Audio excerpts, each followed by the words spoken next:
You won't believe what just happened. In the NHL, the Toronto Maple Leafs once again showed why they're one of the most dangerous teams in the league. John Tavares shined with 2 goals and was a key piece in the 3-1 victory over the Los Angeles Kings. But the story of this game goes far beyond the scoreboard. An impressive streak was broken, and an unexpected detail could change everything from now on. Auston Matthews also made his mark with a goal and an assist, while Anthony Stolarz delivered a massive performance, recording 36 saves. With this result, the Maple Leafs have now won 5 of their last 7 games, strengthening a campaign that could put the team in a prime position for the playoffs. But will this momentum continue? And what does this game reveal about the Kings? The Los Angeles Kings came into the game riding high, confident in their strong home performance. And for good reason. The team had been undefeated in regulation at home for an impressive 15 straight games, a streak that highlighted how dominant they've been at Crypto.com Arena. But every streak has an end, and the Maple Leafs made sure to break this record in the most painful way possible for Kings fans. Alex Laferriere opened the scoring for the Kings in the second period, bringing hope to the team and its supporters. The young forward had gone 17 games without a goal and finally found the back of the net again. But that joy didn't last long. Early in the third period, Auston Matthews tied the game with a spectacular goal and in a completely improbable moment, while shorthanded. Scoring a shorthanded goal is already difficult, but doing it in such a decisive game proves why Matthews is one of the deadliest players in the NHL. And if you think the game cooled down after that, you're mistaken. With less than 8 minutes left, John Tavares capitalized on a 4-on-3 power play to put Toronto ahead. The goal came off a rebound from a Matthews shot, showing the incredible chemistry between the team's 2 superstars.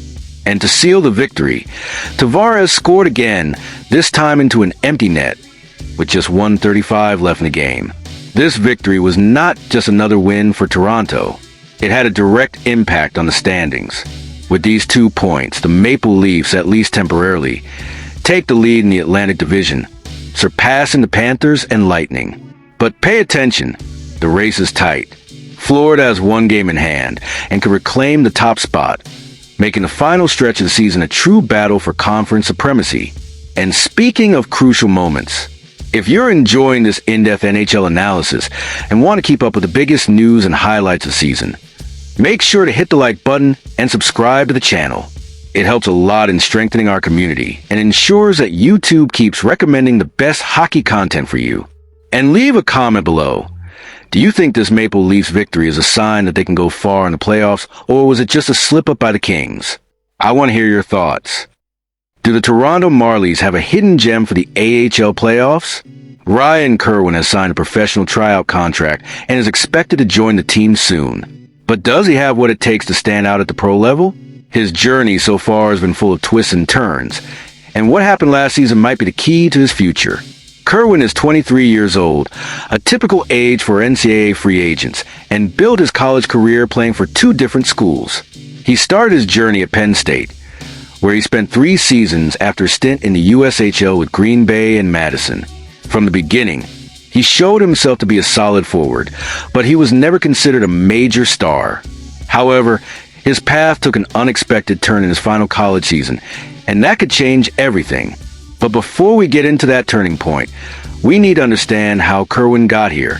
In his freshman season in the NCAA, he showed promise, finishing 3rd in points and goals for Penn State.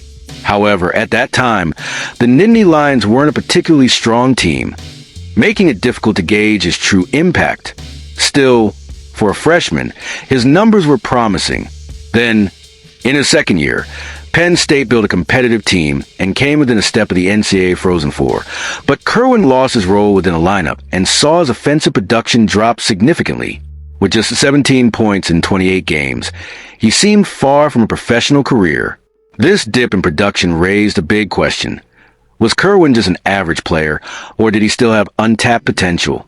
The answer came the following year, when he managed to regain his form. As a junior, he bounced back with 26 points, matching his best number so far. But even then, he wasn't a standout name in the NCAA to many scouts. He seemed like the kind of player with talent, but without the ability to take that next step to truly stand out among the best. And that's when everything changed. Seeking new opportunities and possibly motivated by nil offers, Kerwin decided to transfer to Arizona State University. And this was, without a doubt, the best decision of his career. On his new team, he simply exploded and had a season that put his name on the AHL's radar. The numbers are impressive. 26 goals in 37 games, more than double his previous career high. On top of that, he recorded 39 total points, achieving the coveted point-per-game average, something only a handful of NCAA players manage. What's even more incredible is that, despite being one of ASU's top scorers, he played fewer minutes than some teammates with lower numbers. And here's a detail that makes his numbers even more remarkable. Kerwin's absurd shooting volume. He registered 178 shots on goal for the season, ranking among the top 3 shooters in the entire NCAA. To put that in perspective, he took 60 more shots than any other teammate. This shows that he not only has a nose for the net, but also knows how to create his own scoring opportunities. But what kind of player is Kerwin? Scouts describe him as a power forward who combines physicality with a natural goal-scoring instinct. According to analyses from elite prospects and Chris Peters, Kerwin is a player who isn't afraid to attack, embrace contact, and take his shot whenever he gets a chance. He may not be the most skilled or creative player, but his aggressive mindset makes him a constant threat to opposing defenses. On the flip side, analysts point out that his skating still needs work if he wants to make an impact at the NHL level. This is a crucial factor because both the AHL and NHL demand a level of speed and mobility that he might need to develop further. But can he overcome this limitation? Well, looking at past examples, players like Bobby McMahon faced similar challenges when making the jump to pro hockey, but managed to exceed expectations. Could Kerwin follow the same path? If he can refine his skating and maintain his aggressive offensive play, there's a real chance he could become a relevant name within the Leafs organization. Now, the big question: what can we expect from Kerwin with the Toronto Marlies? His signing is part of the Leafs' strategy to strengthen their development pipeline without relying on the NHL draft, betting on talents who could turn into valuable assets in the future. And Kerwin fits that profile well. He has a mentality, work ethic, and goal-scoring instincts to try and make that leap. If everything goes right, we could be looking at a player who develops into a solid third-line NHL forward, bringing physicality and a strong shot to complement a competitive team. But to get there, he'll need to prove that he can adapt to the faster and more physical pro game. Now, I want to hear from you. Do you think Kerwin has the potential to reach the NHL, or will he just be another depth player in the AHL? Drop your thoughts in the comments. And if you enjoy in-depth analysis like this, don't forget to hit the like button and subscribe to the channel. It helps a lot in strengthening our community and ensures that you won't miss any exclusive NHL content. And if you want to know more about how the Leafs are moving into the market, who could be the team's next big prospect, check out this other video appearing in the final card.